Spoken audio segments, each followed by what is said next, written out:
Lo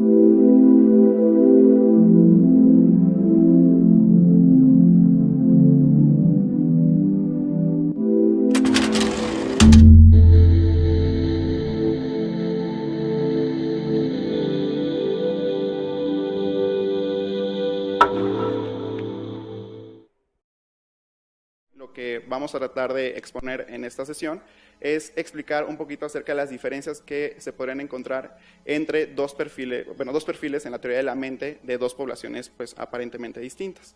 Entonces, bueno, quiero agradecer a mi coordinadora, la doctora Brisa Monroy, el cual pues me ayudó para realizar esta presentación, al igual que, bueno, estas personas que también dedicaron un poco de su tiempo para ayudarme a realizar esta presentación. Bueno, en cuanto al contenido, primero vamos a dar una definición acerca de la cognición social, vamos a continuar con las definiciones con respecto a la teoría de la mente, así como tiene un componente en un sustrato neurobiológico, sus mecanismos, su evaluación y por último, pues hacer el análisis de esta publicación para llegar a las conclusiones. Entonces, para poder hablar de teoría de la mente tenemos que iniciar hablando acerca de la cognición social. Entonces, la cognición social podemos encontrar que en cuanto a su definición, es un proceso neurobiológico, psicológico y social que por medio de la cual se perciben, se reconocen y se evalúan los eventos sociales para construir una representación del ambiente de interacción entre los individuos y tener como resultado una respuesta más adecuada según la circunstancia. Entonces, bueno, esto lo podemos ver nosotros cotidianamente o es lo que nosotros hacemos como agentes sociales, ¿no?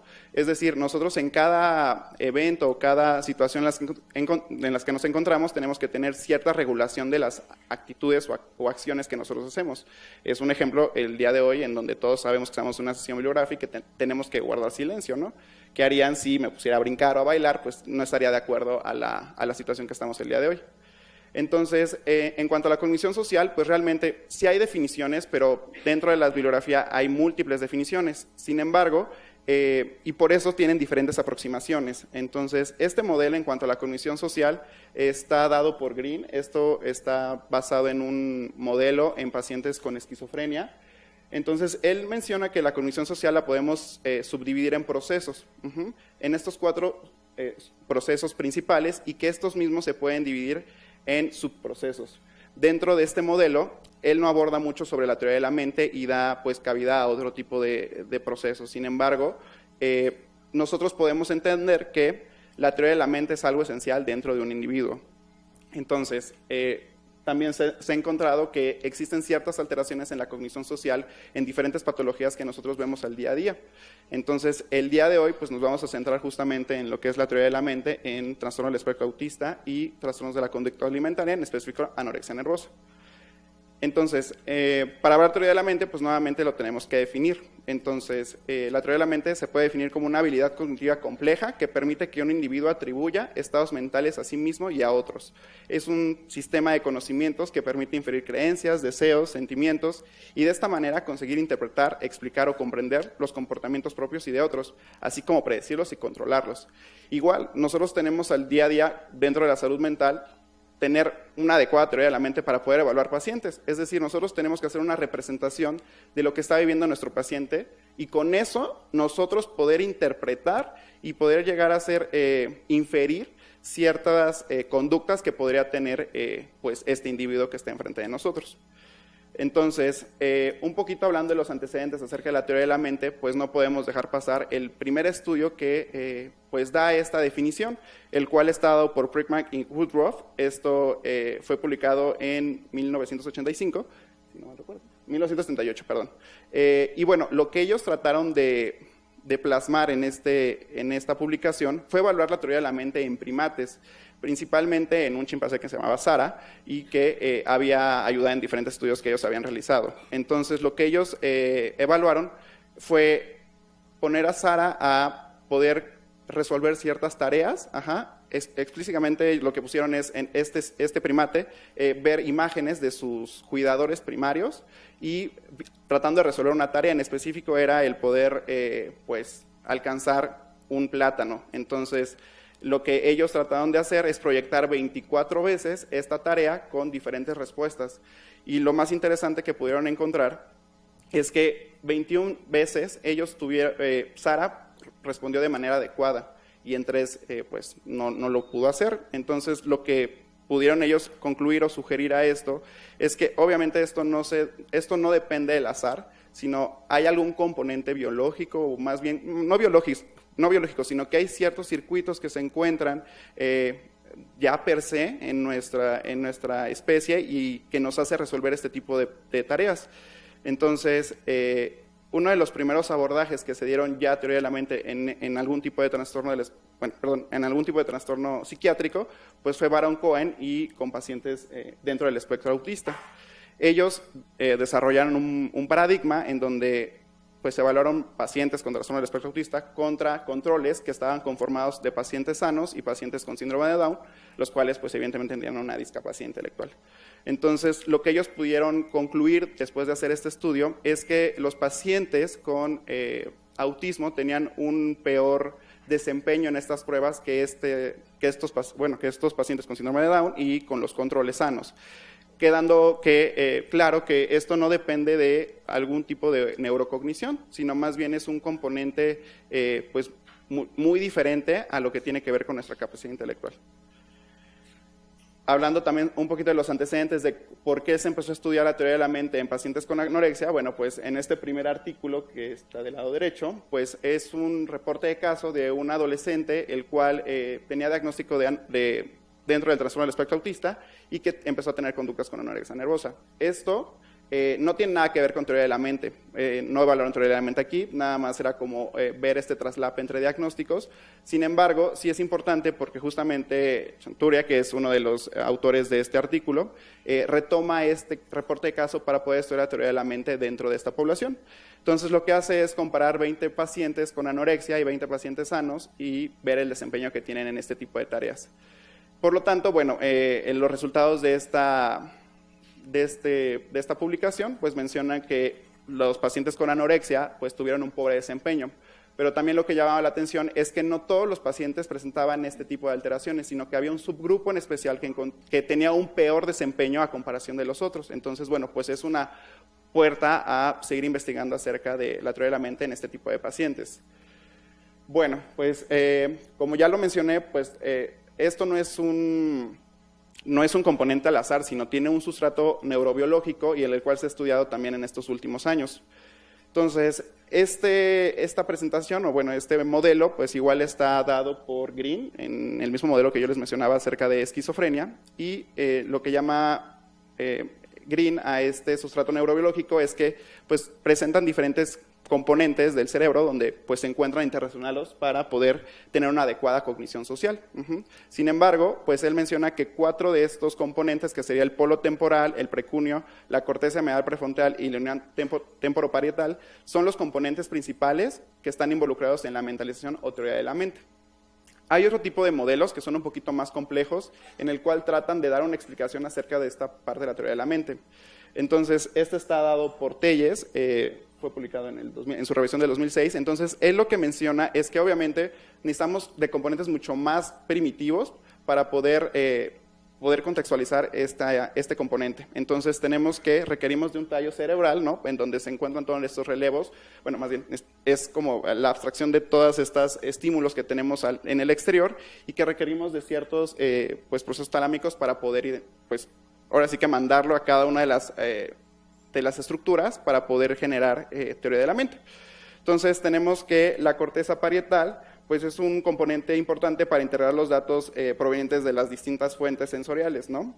En cuanto al lóbulo temporal, pues tenemos consciente que aquí tenemos parte de la memoria y es donde nosotros podríamos hacer esta asociación de eventos que tuvimos en nuestro pasado y que pues, nos podrían ayudar a resolver una tarea que tenemos presente.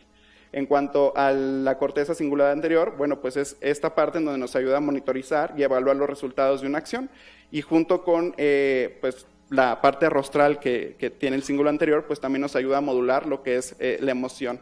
Y bueno, y por último, pues la corteza prefrontal, que pues es en donde tenemos toda esta regulación, donde tenemos pues ahora sí que nuestro freno para poder actuar en cada una de las acciones.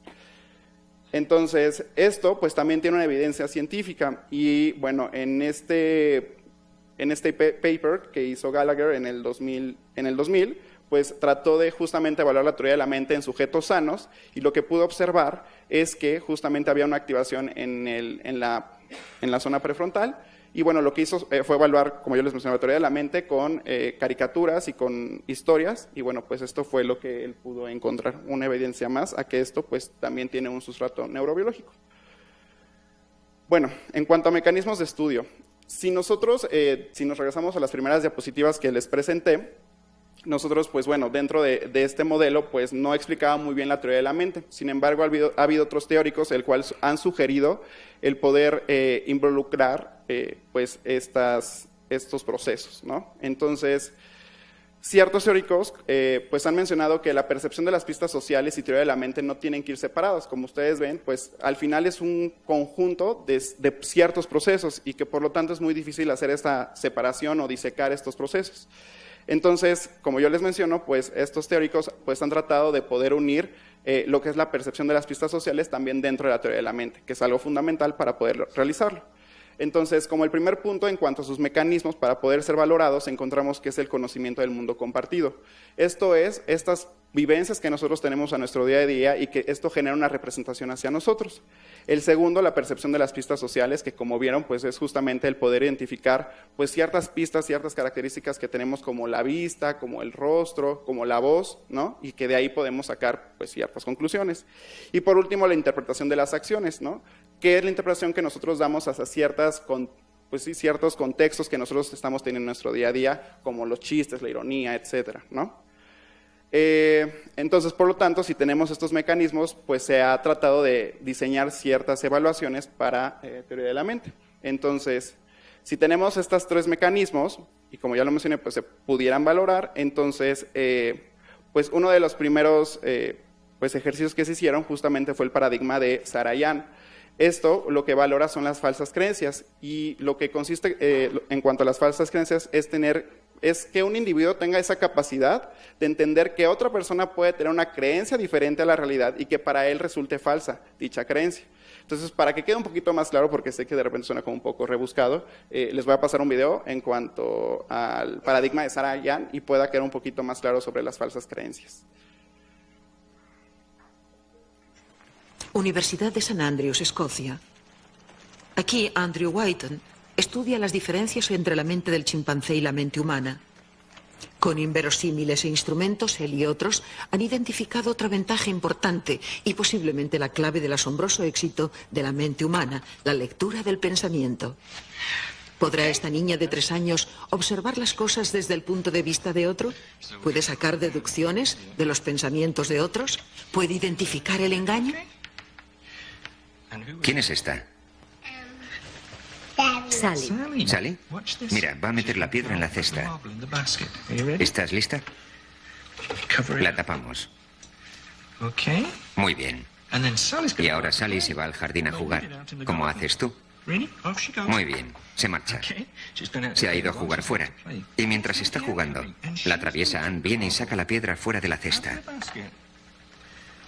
Mientras Sally está fuera, la tramposa Anne va a esconder la piedra de Sally. Sigamos. Entonces Anne viene aquí. ¿Sabes lo que pasa? ¿A dónde se fue Sally? Se fue a jugar fuera. Aquí viene, ha vuelto. Y va a buscar su piedra favorita. ¿Dónde va a buscar ahora Sally su piedra? Creo que la busca aquí. ¿Crees que Sally va a mirar ahí? ¿Por qué crees que va a mirar ahí? Para que la encuentre. Ahí es donde estaba. Muy bien. Los investigadores han descubierto que a los 3 años un niño es incapaz de atribuir acciones, motivaciones y opiniones a otros. Pero a los 5, el cerebro del niño ha desarrollado la capacidad para penetrar en la mente de otro. Esta es Sally. Sally ha vuelto de jugar. Y va a buscar su piedra. ¿Dónde va a buscar su piedra? Va a buscar en... ¿Dónde va a buscar? ¿En la cesta? En la cesta, muy bien. Vamos a dejar que busque en la cesta. ¿Por qué ha buscado en la cesta? Porque la piedra tenía que estar ahí, pero Sí. no estaba. Muy bien. Entonces, ¿dónde está la piedra? ¿Te acuerdas? Sí, muy bien. Varía de un niño a otro, pero generalmente se cree que la etapa de los 4 años es una especie de línea divisoria. en la que surge esa particular y refinada teoría de la habilidad mental.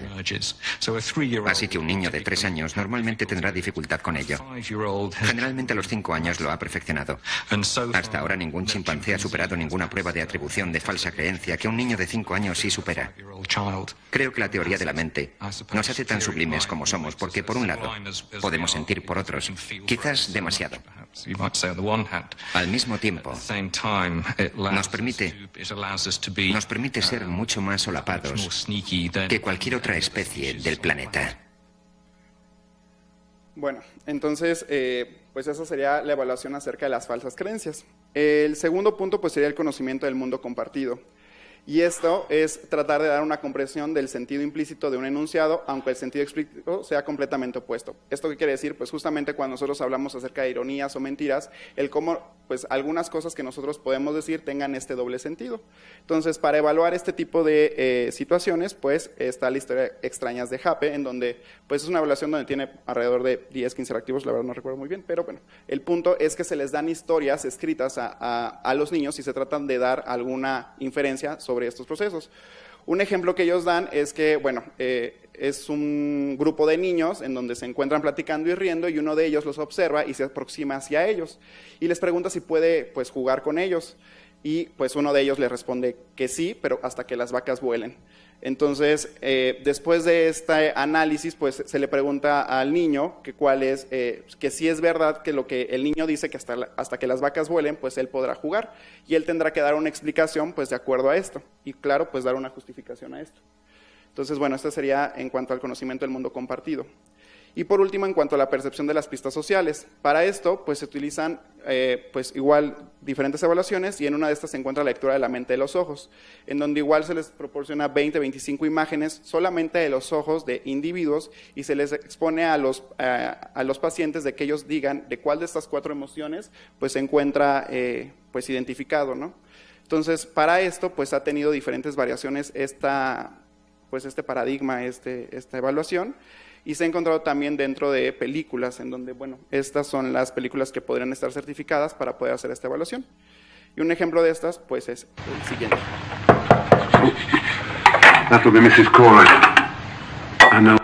Entonces, solamente con estos fragmentos, el individuo tendría que igual evaluar cuál sería la emoción que estaría relacionada con esta imagen. Y bueno, pues en este caso, pues sería el de la señora de la tercera edad, que sería pues, desagrado.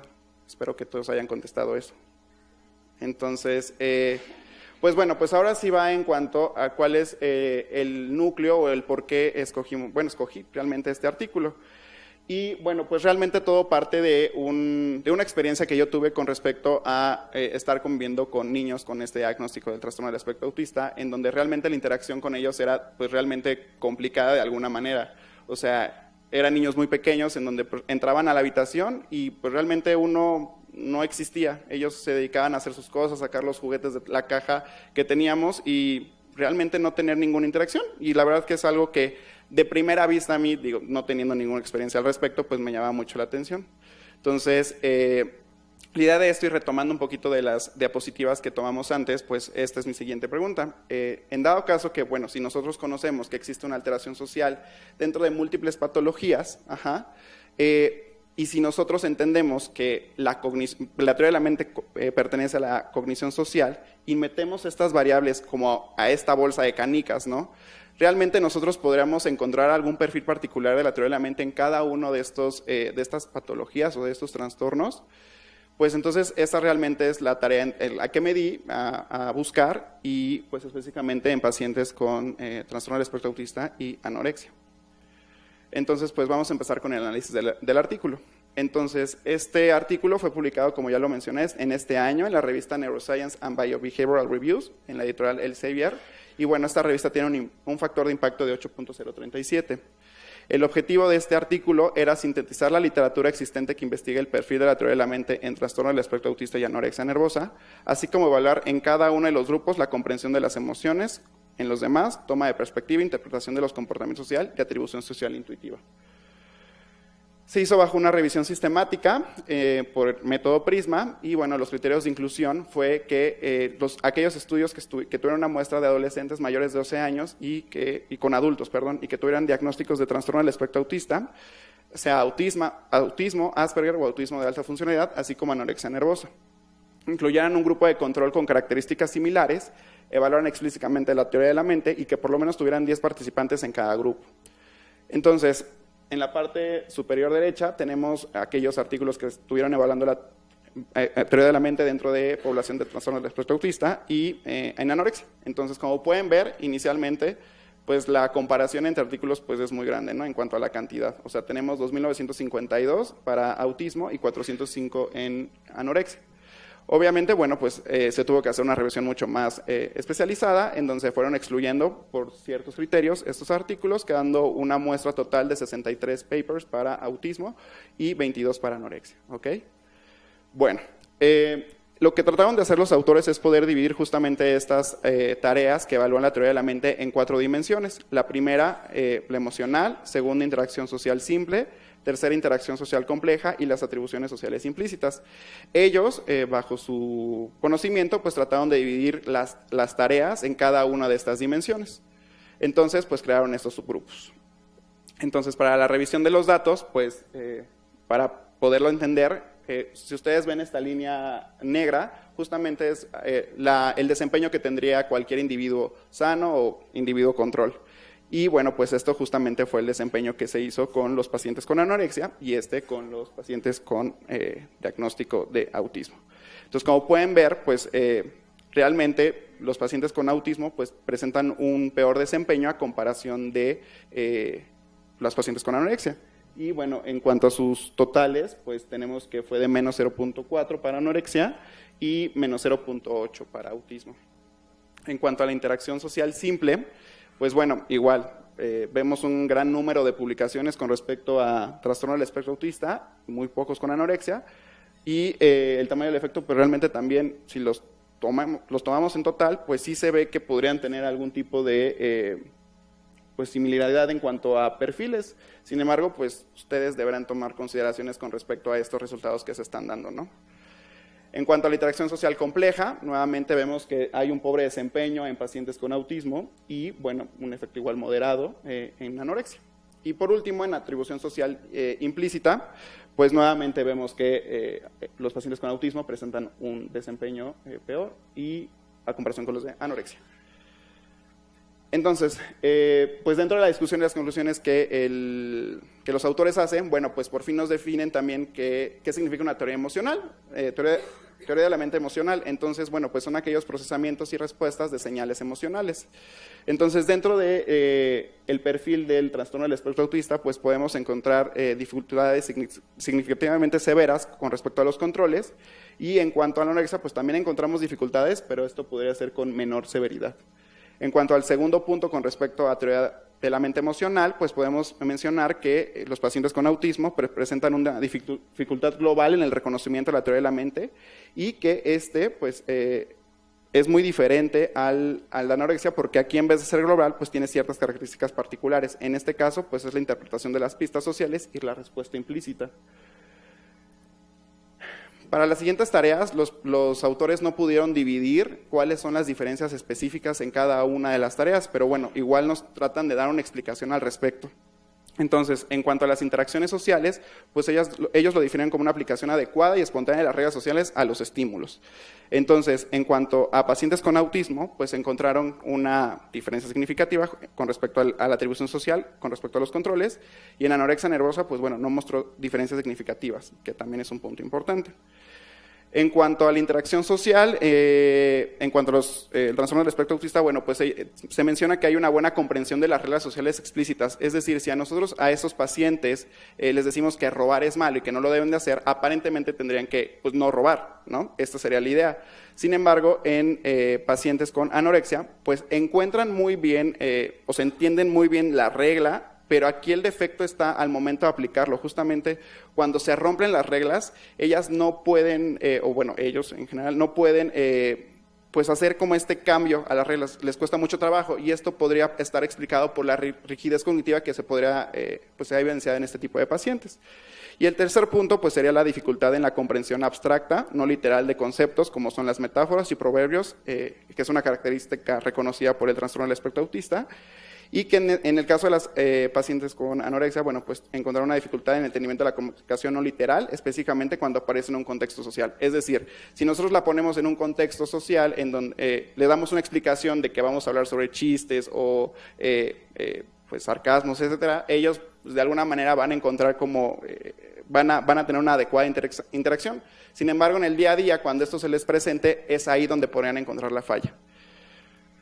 Entonces, pues dentro de las limitaciones, que es ahí donde me llama la atención, porque dentro de de los objetivos que nos ponen los autores, pues realmente pues no cumple de una manera adecuada con respecto a la pregunta que se hicieron, pero bueno, pues ellos tratan de también dar algún tipo de aportación y bueno, ellos mencionan que ninguno de los estudios se compararon directamente a los grupos de estudio en tareas de teoría de la mente, que existen pocos estudios que investiguen la teoría de la mente en pacientes con anorexia, específicamente en interacción social y atribución sociales. Como ustedes pudieron ver, pues los estudios en este tipo de tareas pues era muy reducido, no se pudo identificar la fuente de la heterogeneidad entre los grupos, y que también mencionan que ninguno de los estudios se valoró ciertas variables que pudieran ser, por ejemplo, la ansiedad o alguna alteración en el afecto que pudiera alterar el desempeño en las pruebas que se les aplican.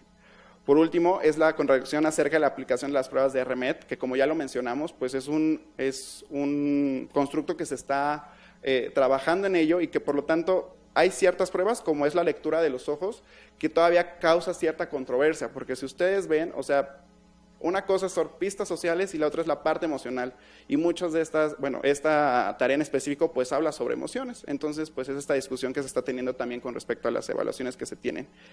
Y por último, bueno, pues que existe un sesgo en la publicación en la aplicación de las tareas. Entonces, bueno, pues por el momento sería todo.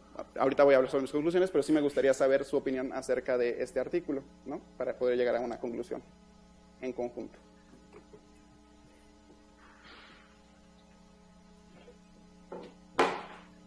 Muy bien. Preguntas para R1 y R2. ¿Qué ventajas nos da tener o hacer un metaanálisis?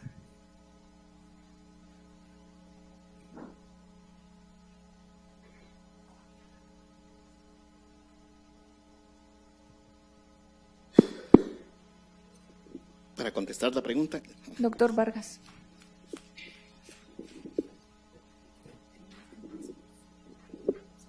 Pues una de las ventajas justamente es como tratar de recolectar la información que ha habido en diferentes publicaciones, en diferentes momentos, y con base en esta recolección se puede hacer una comparación de los resultados que se han obtenido para poder llegar como a lo mejor a una conclusión un poco más amplia. Lo que es, me parece que en este metaanálisis pues hay bastante heterogeneidad, ellos mismos lo reconocen, y hay varios factores que pueden incluir en eso, ¿no?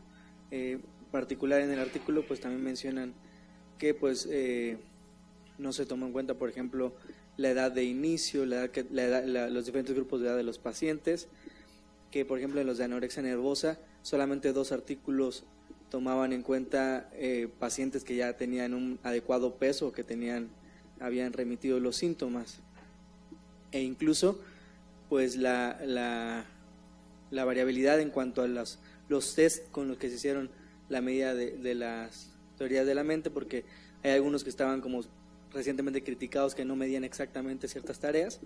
Entonces yo creo que, en conclusión, el metaanálisis funciona cuando hay como cierta discrepancia o cierta heterogeneidad entre los diferentes estudios que hablan de lo mismo, y justamente el objetivo es pues llegar a una conclusión que nos pueda orientar.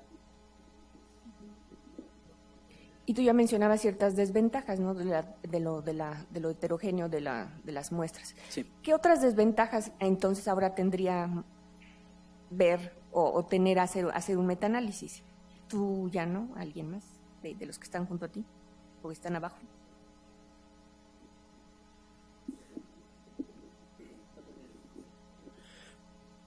Bueno, pues una de las desventajas que podría tener es la incapacidad para saber los métodos que se utilizaron en cada una de las investigaciones de cada uno de los artículos,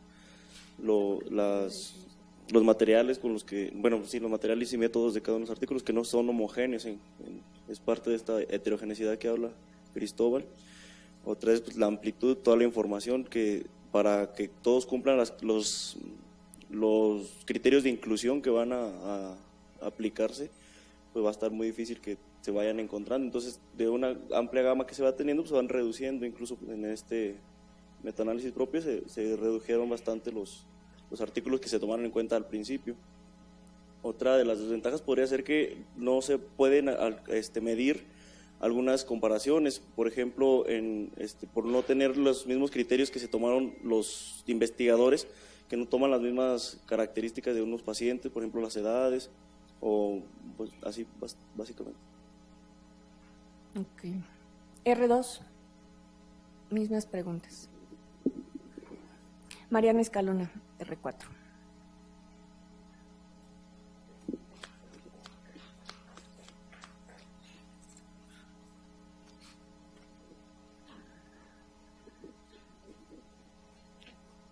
Hola, buenos días.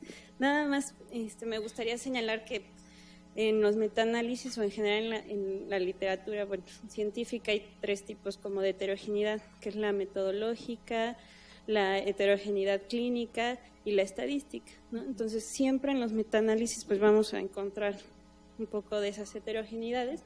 Eso no quiere decir que un metaanálisis sea malo. Eso quiere decir que tal vez hace falta un poco más de artículos como, o sea, de investigación. Entonces hay que ver en el tema que se va a incluir en algún metaanálisis qué es lo que hace falta para emitir también una recomendación. El metaanálisis sabemos que es como el nivel más alto de evidencia, ¿no?, que podemos llegar a tener, pero pues a veces cuando hace falta justo estudios, puede estar también sesgado el resultado de un metaanálisis por los mismos estudios que se incluyeron. Ahora bien, para que un metaanálisis sea pues efectivo, debemos, el grupo de expertos, ¿no?, que van a decidir cómo va a ser su metodología, pues deben tener como criterios o sea, desde su búsqueda y también como definir qué estudios van a meter, por ejemplo, estudios que empleen las mismas escalas, ¿no?, que tengan definiciones operacionales como más estrictas, el tamaño de muestras, y van a incluir estudios multicéntricos. Entonces, cuando vemos un metaanálisis tenemos que revisar todo eso, ¿no? Y, o sea, no por ser un metaanálisis, su conclusión va a ser como la ley, ¿no? Tenemos que ser como poner muy en juicio, ¿no?, cuando leemos un metaanálisis, ¿no? Y a mi punto de vista, la revista que mejor publica, que publica los mejores metaanálisis es el JAMA, ¿no? Entonces hay muchos metaanálisis ahí en donde uno puede ir aprendiendo cómo están bien hechecitos los metaanálisis, ¿no?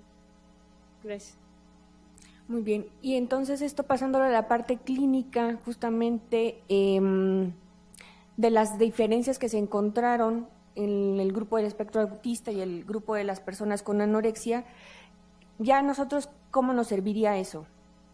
Ya todos los residentes, ya viendo que ya habló la R4. R3, que están ahí arriba, los que ya rotaron alimentación, rotaron adolescentes.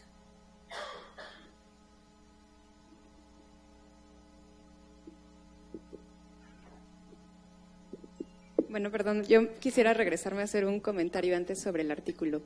En la revisión que estuvimos haciendo en las tardes, yo te preguntaba a ti, por ejemplo, si este artículo te había ayudado a contestar la pregunta que tú te habías planteado al inicio, cuando tú hablas acerca de tu experiencia, porque la duda surge de una observación clínica, ¿no? A mí una de las dificultades que yo encontré para poder aplicar lo que están diciendo en el artículo es que no hay definiciones operacionales basadas en un modelo. lo que hacen los autores es ellos hacer una propuesta de la división de como los dominios que pueden estar involucrados en la teoría de la mente e intentar poner cada una de las tareas en esos dominios, pero no hablan acerca, por ejemplo, de un sustento teórico como muy fuerte, ¿no? Sino más bien es una propuesta que ellos tienen y no hacen referencia, por ejemplo, a otros modelos que sí estuvimos revisando. Y en ese sentido, si nosotros no tenemos definiciones operacionales o no tenemos un sustento teórico para decir, bueno, esta tarea en realidad está tratando de medir este tipo de constructo, la aplicación se puede volver un poco difícil porque realmente no sabemos qué estamos midiendo, ¿no? Lo que sí es cierto y que me parecía interesante la pregunta que planteaba el doctor al principio es, sabemos que pueden existir distintas condiciones en las que el fenotipo conductual resultante son fallas en la teoría de la mente, pero no todas son iguales. Y yo creo que este artículo más bien lo que está tratando de señalar es que hay que tener cuidado con cómo definimos las cosas, hay que tener cuidado en cómo las medimos y hay que tener cuidado en las conclusiones a las que llegamos a través de cómo las estamos midiendo, ¿no?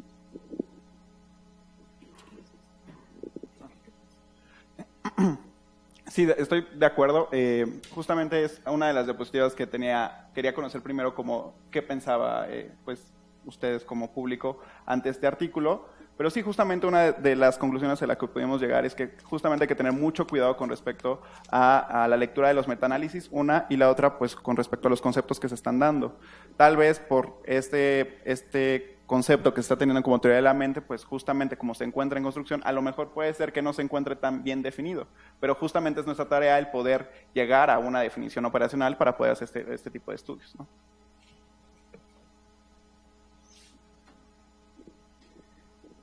Buenos días. Bueno, pues antes que nada, felicidades, Enrique, me gustó bastante tu presentación y creo que es un tema bien interesante porque pues en ambas presentaciones clínicas podemos ver un claro déficit social, ¿no? Ahora, ¿de dónde viene ese déficit social? Es algo que pues es bien relevante que nosotros como clínicos sepamos. Creo que es bien importante resaltar que la teoría de la mente no puede justificar todo el déficit social que una persona puede tener, ¿no? Entonces, en uno de los artículos que cita el metaanálisis, hace como una formulación diagramática social de lo que podría suceder en los pacientes con anorexia nervosa y habla, por ejemplo, de factores que predisponen a una falla social, ¿no? Y entre esto pues, es un aumento de la sensibilidad al estrés o a una emoción negativa. Eso también se asocia a que estas pacientes, en otros estudios donde, por ejemplo, se les ponen películas que usualmente revelan en el espectador una expresión emocional, en ellas está reducida, ¿no? O al contrario, cuando ellas están expuestas ante una expresión emocional que tiene que ver con ellas, pues también está disminuido o tienden a una mala interpretación. También, por ejemplo, tienden a tener rasgos de ansiedad y de evitación ante ciertos peligros, ¿no? Y esto, como un preámbulo, puede unirse a un factor precipitante como pues bullying, ¿no? Que es algo que vemos mucho en los pacientes, ¿no? Como violencia, como un contexto sociocultural que pretende como una introyección de un ideal de delgadez, ¿no? Entonces, en sentido y aunado a una pobre nutrición, a una alteración cortical por la desnutrición, pues se pueden explicar mucho de los datos sociales. Otra cosa que me pareció bien importante es que pues es como muy intuitivo pensar que una persona en desnutrición pues va a tener fallas en la cognición general, ¿no? Sin embargo, hay un montón de fallas sociales que persisten a pesar de la recuperación del IMC. Yo creo que sí es bien relevante que podamos nosotros tener intervenciones dirigidas a la cognición social de ambos pacientes. Evidentemente, en los trastornos del espectro autista es algo bien relevante y es algo que se pretende hacer en técnicas de rehabilitación, pero en anorexia no es como el principal foco. Y creo que pues, es algo bien relevante, dado que mucho de lo que las pacientes se quejan en su día a día, en su cotidianidad, es cómo me ven, la emoción que siento cuando las personas me están viendo, incluso en los grupos, ¿no? Siento que me están viendo, siento que me ven gorda. Este tipo de cosas, como estas inferencias, estas emociones que pueden llegar a interpretar mal, pues me parece que son cosas con las que podemos trabajar. Y ya nada más para concluir, una cosa que me pareció importante, también dentro de otro artículo que cita el metaanálisis, es una parte de la cognición como tal, pero que no es una cognición social, que es un paradigma de coherencia central, en donde habla más que nada como de una imagen completa, ¿no? De cómo una persona puede tener una imagen completa. Ahí lo hablan como una analogía de ver el bosque y no un montón de árboles, ¿no? Entonces, pues en los pacientes con espectro autista es muy claro cómo ellos ven solamente un montón de árboles. Y en los pacientes con anorexia nervosa, aunque logran, digamos, llegar a esta imagen del bosque, pues en los estudios se han dado cuenta que se fijan un montón en los árboles, ¿no? Entonces, no habla como un déficit completo, pero como si una función bien distinta. Y eso me parece pues bien importante como para entender cómo cognitivamente funcionan estas pacientes. Doctora Flores. Un momento, ya llego. Es para que la UNAM nos escuche. Buenos días, pues felicitarlos por el artículo y un poco dándole continuidad a lo que comentaba el doctor Adrián con respecto a la coherencia central. Esto se ha planteado como un endofenotipo incluso en los trastornos de la conducta alimentaria. El problema es que no es específico, es decir, no solo lo encontramos en personas con trastornos del espectro autista, en anorexia nervosa, sino que además lo encontramos en otros trastornos como puede ser en esquizofrenia, en trastornos de la personalidad, y es justo esta función que nos permite poder relacionar la información e integrarla como un todo, ¿no? Y en las personas que está disminuida esta capacidad, como comentaba el doctor Adrián, es que representan la realidad de forma fragmentada o parcial y tienen una gran dificultad para integrar. Entendiendo que el endofenotipo, pues bueno, dentro de sus criterios para hacer un endofenotipo, pues bueno, es una característica que está presente antes de que inicie el padecimiento, durante el padecimiento y persiste después de la recuperación, además de que se encuentra en familiares de primer grado. Entonces se ha encontrado que estas alteraciones en cuanto a la coherencia central están presentes en las mamás, por ejemplo, de pacientes con anorexia. Digo mamás porque pues la mayoría de las pacientes son mujeres, 10-1, y los estudios se han hecho más en mamás, solo con las mamás. Entonces, esto es muy interesante porque también se han hecho estudios en cuanto a la interacción social, cómo está alterada este procesamiento de la información en cuanto a la interacción social y al reconocimiento de las emociones. Y en los pacientes con anorexia, pues es muy interesante cómo ha partido las investigaciones en relación a estos aspectos, porque se traduce en la respuesta a tratamiento también. O sea, son pacientes que si tienen alteradas estas funciones en cuanto a la coherencia central, al reconocimiento de la expresión facial, al procesamiento de la información con respecto a la interacción social y a las emociones, su recuperación tardan más tiempo, ¿no? Tienden a cronificarse, tienen una gran dificultad para poder relacionarse con el resto de las personas por cómo están procesando toda esta información en cuanto a la interacción social y a las emociones. Entonces, desde el punto de vista clínico, pues es muy interesante porque se traduce en respuesta a tratamiento en estas pacientes con anorexia.